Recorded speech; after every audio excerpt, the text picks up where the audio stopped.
So I think we've actually talked about these very examples before. We talked about this at the beginning of the chapter, and we certainly talked about the relationship between x squared and the square root of x. What do these have to do with each other? Okay, they are inverses. Okay. Trig functions take, what do we plug into a trig function? Wasn't this on like a test and a study sheet and stuff like that? I thought it was. Maybe I didn't. Okay, what do we plug into regular trig functions? Units, numbers. You have to plug in an angle. You plug in an angle. Okay? So if we have the sine function, you have to put an angle into the sine function before it does anything. Okay? The sine function without plugging in an angle doesn't do anything. Okay? It's just an idea. It means you take the opposite side divided by the hypotenuse. Okay? Take the y-coordinate on the plane and divide it by the radius. Okay? And what it gives us in return is a ratio. Okay? So it gives us a ratio. We've seen this before, haven't we? No, seriously. We talked about this, didn't we? Okay, because I teach trig in several different classes. We talked about this in this class, right? Tell me if I'm wrong. You believe so? You don't? Okay, all right. Well, let's make this clear then. Okay, with the regular old trig function, you have to put an angle into it, and then it will tell you the ratio of the sides. So if you put an angle into the sine function, it tells you the ratio of the opposite side over the hypotenuse. If you plug an angle into the cosine function, what does it tell you? The ratio of the adjacent over the hypotenuse. And if you plug an angle into the tangent or the tangent function, what does it tell you? Ratio of the opposite over the adjacent. Okay? Well, an inverse trig function does the exact opposite. So where regular trig functions take angles, and give you ratios, what do you plug into an inverse trig function? You plug in a ratio. And what does it give you in return? Tells you the angle that it corresponds to. Okay? So take ratios and give angles. Okay? All right. So in 1.7, we talked about functions or inverses. If we use this kind of informal word, we said they're inverses if they do what to each other? If they undo each other. So if they undo each other, then they're inverses. Okay? And we learned a two-step process in order to find the inverse of a function. So the first thing we did is we switch x and y. This sounds better. Apparently we've seen this before. Okay? And then what do? Solve for y. Okay? But you have to be a little bit careful when you get more complicated functions. So if they're very easy things like adding and subtracting, those are very easy to undo. Okay? There's no problem with those. But if we're dealing with a more complicated function, like a trig function, we've got to be a little bit careful. And to kind of illustrate that, I'm going to use this example right here, these squares and square roots that we're already really familiar with. Okay? Squaring undoes taking a square root, and taking a square root undoes squaring. Okay? They do undo each other, but it's not quite that simple. Okay? So we're going to take a look at why it's not that simple. So what's the inverse of squaring? That would be square root. So we've identified, like we did up above, that these are inverse functions. So what happens if I square -4? What do I get? What's that? No, not yeah, square it, not take the square root. If I square it, I get 16, right? Well, what happens if I take the square root of 16? The square root of 16 is, it's not plus or minus 4, it's just 4. Radical 16 is always talking about the principal square root. So the principal square root has the same sign as the radicand. If this is a positive 16, which this is, if you square -4, you get positive 16, right? If you just put that underneath the square root, it takes the principal square root and gives you positive 4. So if these really are inverses, we should get right back to where we started. So did we get back to where we started on this one? Did we get back to -4? We didn't. And many of you mentioned, well, it should be plus or minus 4. And yes, if you're solving an equation and you put a square root in a problem, you do have that plus or minus on there. Okay, but that's one thing that we don't like. We don't like any ambiguity. We like to know, hey, this is the exact answer. I don't want two options. I want to know that the answer is exactly 4 or exactly -4. Okay, not plus or minus 4. Okay, so we're going to take a look and we're going to figure out why this is the case, why there's that little bit of ambiguity here. So let's graph y equals x squared. So that's just a parabola, opens up, vertex at the origin. So it goes through 0, 0, 1, 1, 2, 4, and it goes through -1, 1, -2, 4. Oops, let me make that look right. So it looks like this.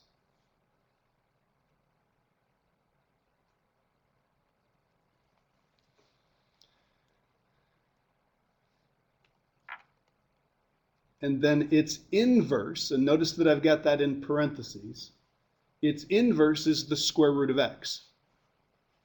Well, we know what the square root function looks like. That's one of the parent graphs that we memorized. It goes through 0, 0, 1, 1. The next convenient point that it goes through is 4, 2, and it looks like this. And we even described it this way. We said the square root function is like the top half of a sideways parabola, right? Okay, now you'll remember that when we covered these, when we covered inverse functions, we learned that they were reflections across the line y equals x. So I'm going to draw the line y equals x over here. Now, do you remember doing this? This rings a bell? Yeah. Okay, so apparently I need to go back and change my notes and make sure I talk about this idea, because this is big. This is what regular trig functions do, and this is what inverse trig functions do. Okay, because usually you guys are pretty good at remembering this stuff. Okay, so if I look at this line y equals x and I tilt my head just a little bit to see if they're reflections, is this red graph, is it a reflection of the blue graph? It's not. Okay, it's not. And if we made it one, we'd have to do this. We'd have to add a piece over here. Now, what would be wrong with this graph if we added this piece down here? Okay, it wouldn't be a function. Okay, so what we do here to kind of remove the parentheses on this one and to truly say that these are inverses, because the square root function only has a domain of 0 to infinity and a range of 0 to infinity, what we do is we restrict the domain on the original function. So we take the x squared function and we say, you know what, we can't use the whole thing.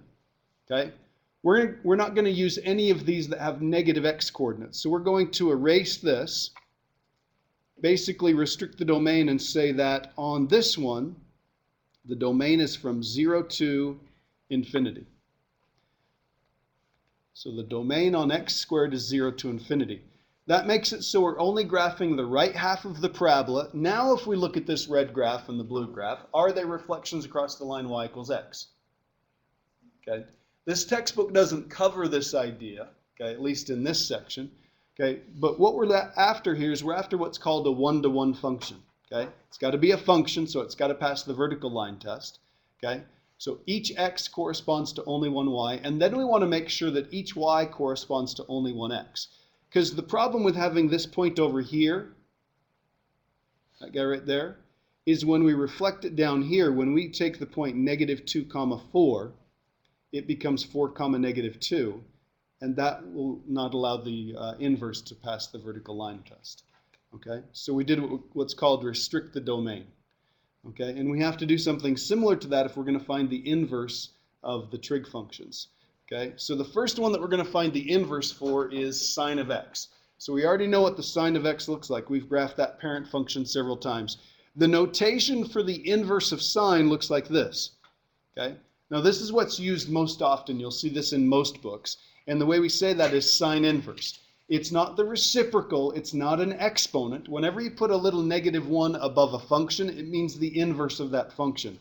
Just like f inverse is written that way, it doesn't mean 1 over f of x. Okay? It doesn't mean reciprocal, it's not an exponent, it means inverse. Okay, the other way to describe the inverse sign is to say arc sine. Okay, both of those are perfectly acceptable. In fact, when I was in high school, my mom went to the store, got me a scientific calculator, and it didn't have a second function button on it. It had an arc button on it. And I had to take it up to my teacher and say, I can't find the second function button on this, and it said arc rather than second function, okay? Because if you look at your calculators, a lot of times when you hit second function, if you look above the sine, it says sine inverse. Above the cosine, it says cosine inverse. Guess what it says above the x squared button? Square root, the inverse of squaring, okay? Those buttons are arranged the way they are for that reason, okay? So if somebody says arc sine or arc cosine, they just mean the inverse of those functions, okay? And we'll look at them both ways, okay? So we want to graph arc sine of x, and we want to do it using the following steps. Now, I've got this in color up here. I've got the inverse in red.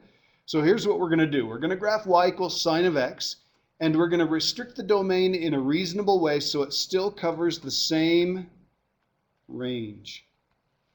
We want to cover all the values that the sine function normally does, but we want to restrict the range. So just watch, and then I'll let you catch up here in just a second. Okay? If I were to graph the sine function, it would go through 0, 0, pi halves 1, pi 0, negative pi halves negative 1, and it would look like this. Okay?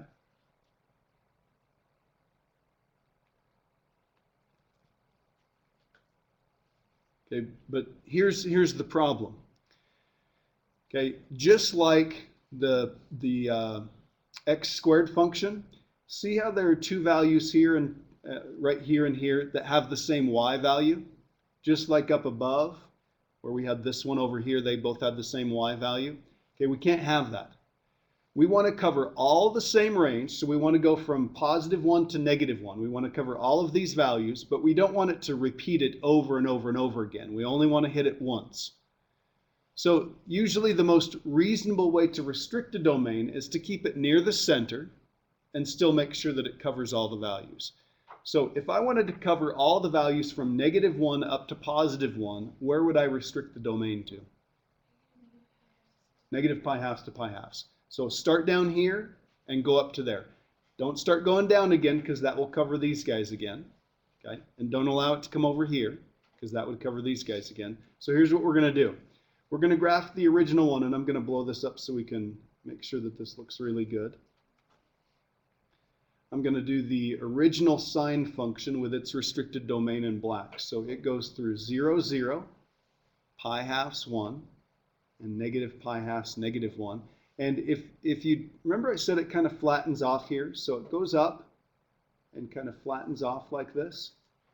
Goes down and kind of flattens off like this. That's what the sine function looks like. And I'll label this point. This is pi halves comma 1. This point is 0, 0. Okay? And this point right here is negative pi halves comma negative 1. Okay? And that's enough right there.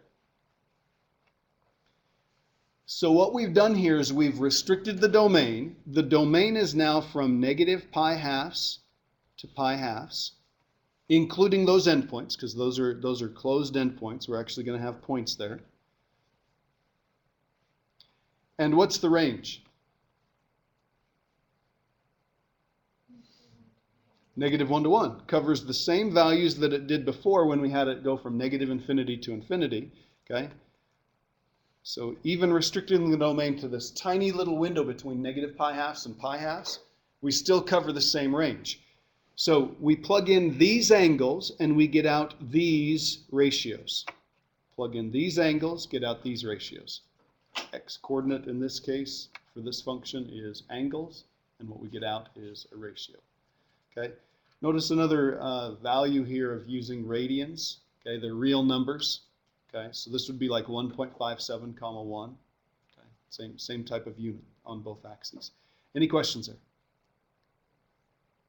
Okay, so I'm going to switch colors, and now we're going to do this.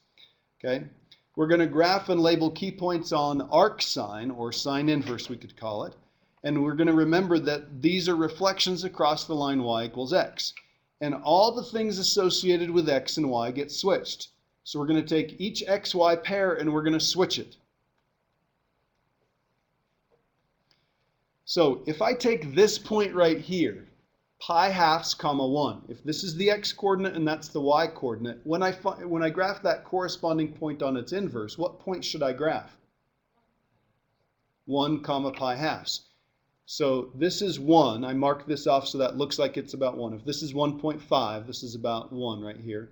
So it would be 1 comma pi halves. And pi halves is about right there, about 1.5. So this is 1 comma pi halves. What happens if I switch this point? 0, 0, still 0, 0. And what happens if I switch this point? Negative 1 comma negative pi halves.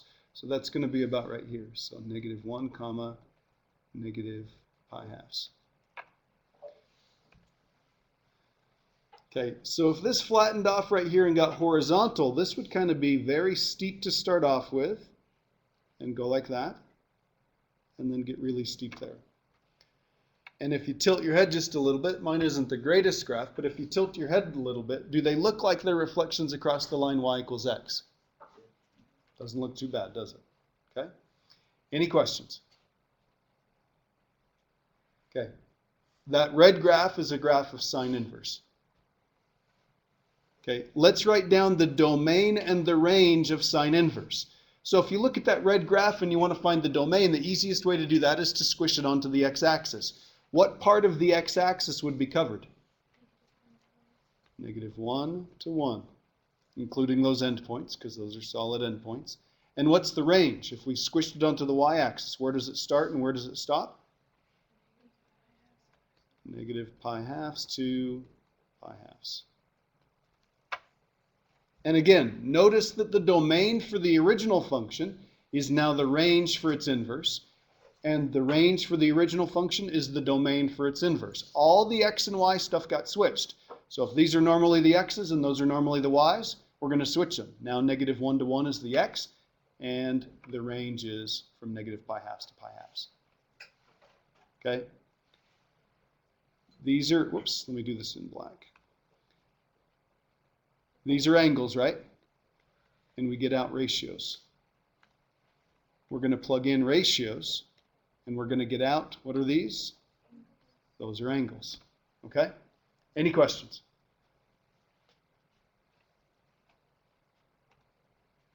Okay.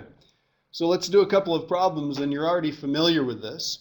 Okay? But this should help to explain why we've done a couple of problems already in this class where we've dealt with sine inverse. We've used the calculator to find those, and we've even done them in our head. Okay? This helps explain why the range is from negative pi halves to pi halves. You only get answers out in quadrant 1 or 2, or sorry, 1 or 4. So if I want to find the sine inverse of radical 3 over 2, we think about, well, what angle between negative pi halves and pi halves would give me a y coordinate of radical 3 over 2? That's the long side, right? So that would be the big angle on the 30, 60, 90. So what angle is it? Pi thirds. 60 degrees. That's the long side on a 30, 60, 90. So that would be a 60-degree angle right there. So it would be 60 degrees or pi thirds. Okay. What about sine inverse of negative radical 2 over 2? So this is the ratio. We want to know what angle it corresponds to. And it's got to be an angle between negative pi halves and pi halves. So where would we in quadrant 1 or quadrant 4 have a sine ratio or a y coordinate of negative radical 2 over 2? Very good, negative pi fourths. If it said arc sine of 1/2, arc sine of 1/2, it's got to be between negative pi halves and pi halves. So what angle has a y coordinate of 1/2? Pi sixth. What about sine inverse of 1?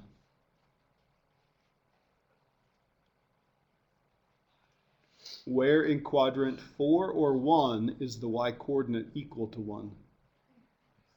Right here up at pi halves. Okay. Now we drew triangles for each one of these, and I can draw an exaggerated one for this. Okay, remember it would look like that. Okay. We can also answer the question this way. We can say, all right, If I plug a 1 into the sine inverse function, if I plug in a 1, what's the y value that comes out? Pi halves. Okay, we can see it right there on the graph. Okay. Any questions there? Okay, that's the idea behind inverse trig functions and graphing them and using them. Okay, hopefully if that makes sense, I mean, if you've got a question, please ask it, because now we're going to do cosine inverse and tangent inverse, but we'll go a little more quickly if you get the idea, because the idea on each one of these is the same. Good? Okay, so let's graph. We're going to do this one the same way. We're going to graph the cosine function. Okay, and this one I will graph this first, so hold on before you start writing. If I just went through and graphed the cosine function looks like this. Isn't that what it looks like? Okay, but we can't have it hitting all of these values that many times. We only want it to hit each one of these y coordinates once. So what would be the most reasonable way to restrict the domain so we still have the same range, but we don't have to graph all those cycles? We just go through all the values once. 0 to pi. 0 to pi is what we're going to do, okay? Because it will start at 1 and just go down to negative 1, okay?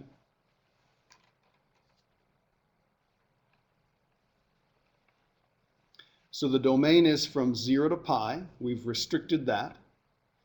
The range is still -1 to 1. That was our whole goal. Cover the same range, but just restrict the domain. So this point right here is 0, 1. This point right here is pi halves, comma 0. And this point right here is pi, comma -1.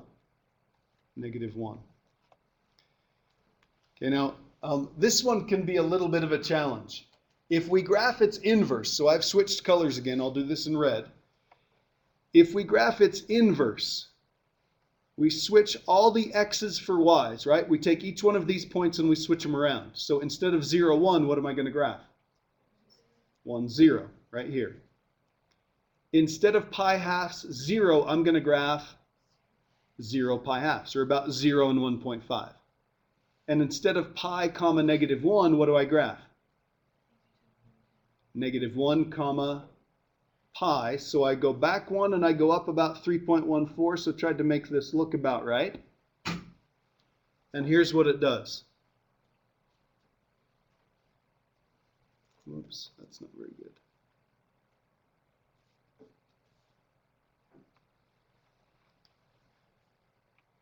Now, yeah, that's okay. If that's the line y equals x, if you tilt your head just a little bit, does it look right? Do they look like they're inverses? Do they look like they're reflections across the line y equals x? So this point right here is -1, comma pi. This point right here is pi halves, comma, whoops, sorry, other way around, 0, comma pi halves. And this point right here is 1, comma 0.